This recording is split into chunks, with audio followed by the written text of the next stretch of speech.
আমরা নিজে একটা সিলিং বসাই। সোসাইটাল কনটেক্সটে আমাদের তুমি যেটা বলছো আমাদের আকাশ অনেক নিচে। আমি বড়লোক না হইতে পারি কিন্তু আমি হ্যাপি তো।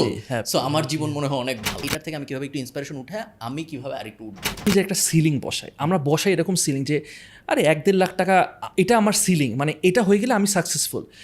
বাট কেন আমার গোল এটা না যে আমি 10 লাখ টাকা মাসে কামাইতে পারবো? কেন আমার গোল এটা হইতে পারে না যে আমি মাসে 20 লাখ, যদি আমি এখন একজনকে বলি, আমি যদি সাজ্জাদ কাছে বলি তুই মাসে 10 লাখ টাকা কামাইটা চিন্তা কর তুই, হ্যাঁ, ও বলবে কি বলিস তুই, হাউ ইজ দ্যাট পসিবল? কেন আমরা না নিজেদের একটা সিলিং দিয়ে দিই। আমার মনে আছে আমার একজন কি বলবো, একজন শুভাকাঙ্ক্ষী বলো বা একজন মুরব্বী বলো, একজন একদিন কি কথা বলতো, অ্যাডভাইস দিতেন, I was very frustrated couple of years ago, it was very frustrated, যে মানে খুব ফ্রাস্ট্রেটেড। সে বলছে কি, তোমার যে আমাকে বলতেছে তোমার যে পটেনশিয়াল, তোমার যে এটা criteria, you should be making X amount of money, যেটা কিনা তখন অনুযায়ী অনেক হাই। আমি কি ও কি মাথা ঠিক আছে বলতেছে, এটা কি মানে কি এটা? কারণ আমরা তো স্বপ্ন দেখে আসছি 1 লাখ টাকার স্বপ্ন, 1.5 লাখ টাকার স্বপ্ন, সেটাকে আমরা কয়েক গুণ করে ফেলছে, কত গুণ আমি না বলি। দেন লেটার অন আই রিয়েলাইজ যে আমি যখন এটা অ্যাকসেপ্ট করা শুরু করছি, yes it is possible, yes আমি করতে পারবো। নাও রিভার্স ইঞ্জিনিয়ারিং করি যে কীভাবে এটা পসিবল। আমি কি বাইরের দেশে client, how ever it is, আমি যদি এইমই করি 1.5 লাখ টাকা, how do I expect magically 10 lakh টাকা আমি ইনকাম করবো, রাইট? সো আমার কাছে মনে হচ্ছে ওই সিলিংটা আমাদের ওই সিলিংটাই দেওয়া উচিত না। বিকজ আমার কাছে মনে হচ্ছে কি, মানে প্রত্যেকজনের মানে we have potential to make so much money. So ওই জন্য আমি এখন আর সিলিং দিই না। আমি মাঝে মাঝে আমার ওয়াইফকে বলি যে ইউনো হোয়াট, আমি মাসে এত লাখ টাকা কামানো দরকার, তোর একটু শখ খায়, না পসিবল, ফাটান তো কামাই, আমি কেন পারবো না? এই জিনিসটা না, এটা সত্য। আমাদের সোসাইটাল কনটেক্সটে আমাদের তুমি যেটা বলছো আমাদের আকাশ অনেক নিচে।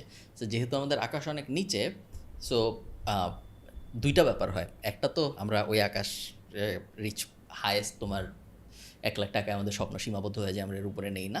যারা উপরে উঠে, সো ধরো কথার কথা নীল 7 লাখ টাকা কামায়, তখন একটা স্কুল অফ থট মানুষের থাকে যে আকাশ ভেদ করে আর উপরে চলে গেছে। সো আকাশ ধরো 1 লাখ টাকার ছিল, ও 7 লাখে চলে গেছে, তো আকাশ ভেদ করে ও আর একটু উপরে উঠে গেছে। তো তখন এই মানুষগুলো বলে কিন্তু চড়ুই পাখি উড়ে যখন, তখন কি নীলের ভাল লাগে? বৃষ্টি যখন পরে টিনের চালে তখন কি ভাল লাগে? আমার তো ভাল লাগে। তারা ধৈরেই নেয় যেহেতু ও বড়লোক, ও মনে হয় আনহ্যাপি, এবং সে ওইটা সাবস্টিটিউট করার চেষ্টা করে যে আমি বড়লোক না হইতে পারি কিন্তু আমি হ্যাপি তো। সো আমার জীবন মনে হয় অনেক ভালো। এটা বলে সে নিজেকে সান্ত্বনা দেওয়ার চেষ্টা করে, যেখানে থটটা হওয়া উচিত উল্টা ছিল, যে এটার থেকে আমি কীভাবে একটু ইন্সপিরেশন উঠে আমি কীভাবে আরেকটু উঠবো, আমার আকাশটাকে আমি কীভাবে আরেকটু উপরে নিব।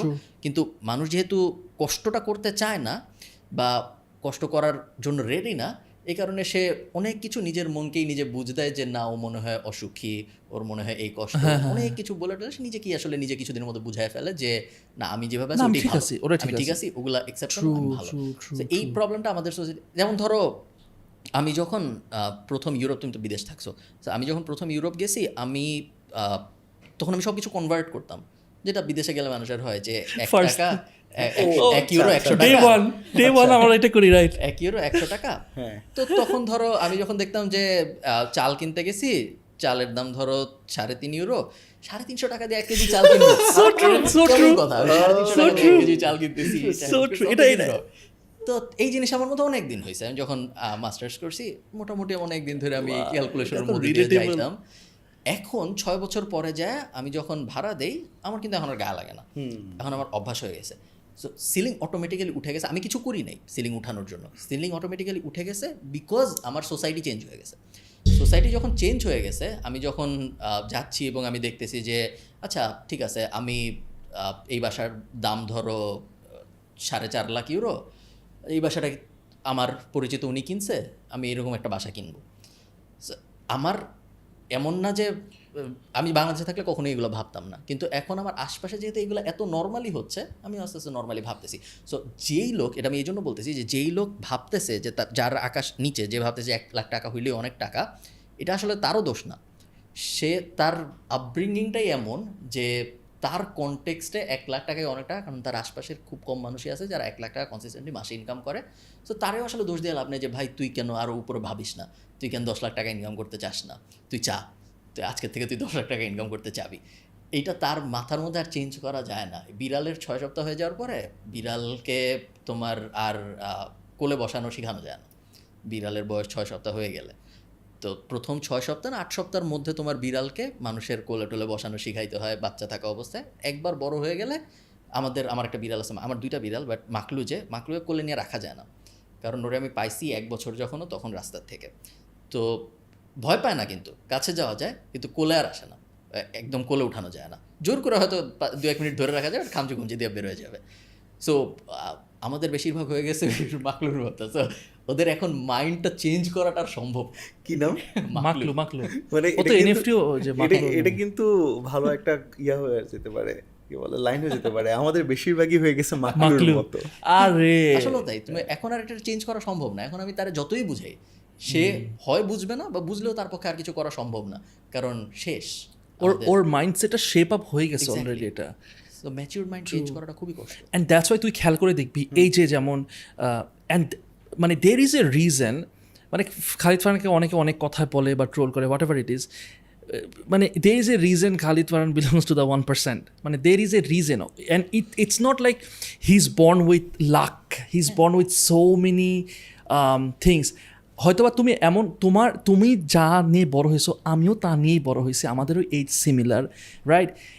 বা আরও অনেকেরই, রাইট, যারা দেখতেছে বা অনেকেরই আছে। ইজ জাস্ট যেভাবে তুমি চিন্তা করছো বা তুমি যেভাবে করে অ্যাপ্রোচ করছো to the things, that's very important. এবং আমাদের সো কোর্সের প্রমোশন করি। আমাদের একটা কোর্স আছে, কোর্সের নাম passivjournal.com। এই কোর্সের তুমি আমাদের কোর্সের ভিডিও দেখছো কখনো? আচ্ছা, প্যাসিভ জার্নাল আপনারা যা দেখেন আপনাদের কিনতে হবে না। প্যাসিভ জার্নাল ইউটিউব চ্যানেলে আমাদের অনেক ফ্রি কোর্স আছে। একটা শাউট আউট দিয়ে একটা প্রোমো মারে দাও। আর প্রোমো হিজ লাইক এত টাকা আমার ভালো লাগতেছে না। সো প্যাসিভ জার্নালের ডিসকর্ড সাপোর্টের ভিতরে একটা চ্যানেল আছে, সাকসেস স্টোরি নাম। আমি তোকে দেখাই, ওয়েট, তোমার দেখাইতে হবে না ক্যামেরায়, সমস্যা নেই, গোপন ইনফরমেশন, তুমি তাহলে এটা থাম্বনেইল ইউজ করতে পারবে। আমি তোমাকে দেখাই, তারপর এবার মোবাইলে দেখতেছি এরকম একটা জিনিস ছিল। তো তুমি আস্তে আস্তে স্ক্রল করে উপরে উঠতে থাকো, আমি তোমাকে কাহিনীটা বলি। তো এটা হলো আমাদের সাকসেস স্টোরির চ্যানেল। তো আমাদের কোর্সের দাম তো অনেক বেশি। এটা নিয়ে আমাদের কোর্সের যে মেইন কিছু কমপ্লেন, আমি তোমাকে কমপ্লেনগুলো বলি। প্রথম কমপ্লেন হলো দাম অনেক বেশি। সেকেন্ড কমপ্লেন হইলো এই জিনিস ইউটিউবে ফ্রিতে পাওয়া যায়। এই দুটোই মেইনলি মেজর কমপ্লেন, আর কিছু আছে ছোটোখাটো complain, but mainly majority of মানুষ যারা আমাদের গালি দেয় তারা এই দুইটা কারণে গালি দেয়, যে দাম অনেক বেশি আর এই জিনিস ফ্রিতেই পাওয়া যায়, এটা টাকা দিয়ে কেনার কোনো মানে নেই। তো এই দুইটা কমপ্লেন আমরা বেশি দেখি। তো আমি তোমাকে এই জন্য স্ক্রল করতে বললাম, তুমি স্ক্রল করতে থাকো, পড়তে থাকো, ঘন্টা শেষ হয়ে যাবে, তোমার স্ক্রল করা শেষ হবে না, জাস্ট তুমি সাকসেস স্টোরিগুলো দেখতেছো। তো এই কাহিনীটা আমি এই জন্য বললাম যে এই মানুষগুলা আমাদের কোর্সে এখন ধরো 16,000 মেম্বার আছে, 15-16,000 এরকম। তো সাকসেস স্টোরিতে হয়তো 500-600 আছে। তো 16,000 মানুষ সফল হয় নাই। 16,000 মানুষ সফল হওয়ার চেষ্টা করছে। 16,000 মানুষ সফল হওয়ার চেষ্টা করার পরে তার মধ্যে থেকে 600-800 মানুষ হইতে পারছে। তো সবাই যারা চেষ্টা করবে, সবাই যে পিনাকলে পৌঁছায় যাবে এইটা না, অনেক মানুষই পারবে না, এবং অ্যাকচুয়ালি বেশিরভাগ মানুষ পারবে না কম্পেয়ার টু যারা পারবে। বাট আপনি যদি ওই জিনিসটা চেষ্টাই না করেন কখনো, তাইলে এটা কী হইল, তাই না? সো আপনার এই পুরা পডকাস্টের ভিতর থেকে যদি আপনার একটা টেক অ্যাওয়ে থাকে, সেইটা আমার মতে এটা হওয়া উচিত যে আগামী 12 থেকে 18 মাস আমি চেষ্টা করে দেখি আসলে আমার পক্ষে একটা বিজনেস টাইপ জিনিস দাঁড় করানো সম্ভব নাকি। না সম্ভব হলে নাই, আমার জীবন এখন যা আছে তাই থাকবে। হয়তো আমার 1-2 লাখ টাকা লস হবে, টাকা গেলে টাকা পাওয়াই যায়। কিছুদিন হয়তো একটু কষ্ট যাবে, কিছুদিন একটু মন খারাপ লাগবে, কান্না টান্না আসবে, বাট 18-2 বছর পর ঠিক হয়ে যাবে। মানুষের যাদের হাত কাটা ফেলে তাদেরও দেখা যায় যে ওই যে হ্যাপিনেস টেস্ট যখন করে, যে প্রথম ডিসেবল হওয়ার প্রথম 6 মাস পরে সেম লেভেল হ্যাপিনেস আবার চলে আসে। তো হাতটা কেটে ফেলার পরেও তারা আবার নর্মাল হয়ে যায়, সেম হ্যাপিনেস লেভেলে চলে আসে তাদের। এমন না যে তারা পুরা জীবন কষ্টে কাটায়। আর এটা তো টাকা, এক্স্যাক্টলি। সো আপনার যদি 2-3 লাখ টাকা লস হয় হইল, বাট এই যে আপনি ট্রাইটা করলেন, ওই ট্রাইটার থেকে যদি ভালো কিছু হয়ে যায়, তাহলে আপনার জীবন মোটামুটি পুরোটা বদলায় যাবে, যেটা আপনাকে তো হেল্প করবেই। আপনি একটা বিজনেস দাঁড় করানো মানে পুরা সোসাইটির হেল্প হওয়া। কেউ কখনো একা মিলিয়নিয়ার হয় না। কেউ যখন মিলিয়নিয়ার হওয়ার জার্নিতে উঠে, তখন তার ধরো আবার আমরা যদি জেফ বেজোস একা বড় লোক হয় নাই, ও যখন বড় লোক হওয়া শুরু করছে অ্যামাজনের অনেক মানুষ বড় লোক হয়েছে। Yep. সো এবং ওইসব মানুষের ফ্যামিলি আছে, ওইসব ফ্যামিলি দোকানে যায় চাল কিনে যখন ও টাকাটা দেয় তখন ওই টাকাটা আরেকজন পায়। সো পুরা সোসাইটির লাভ হয় যখন একজন একটা বড় বিজনেস দাঁড় করানোর চেষ্টা করে। সো আপনি ওই জার্নিতে পার্টিসিপেট করবেন না এই ব্যাপারটাই খারাপ, আপনার পার্টিসিপেট করার চেষ্টা করা উচিত।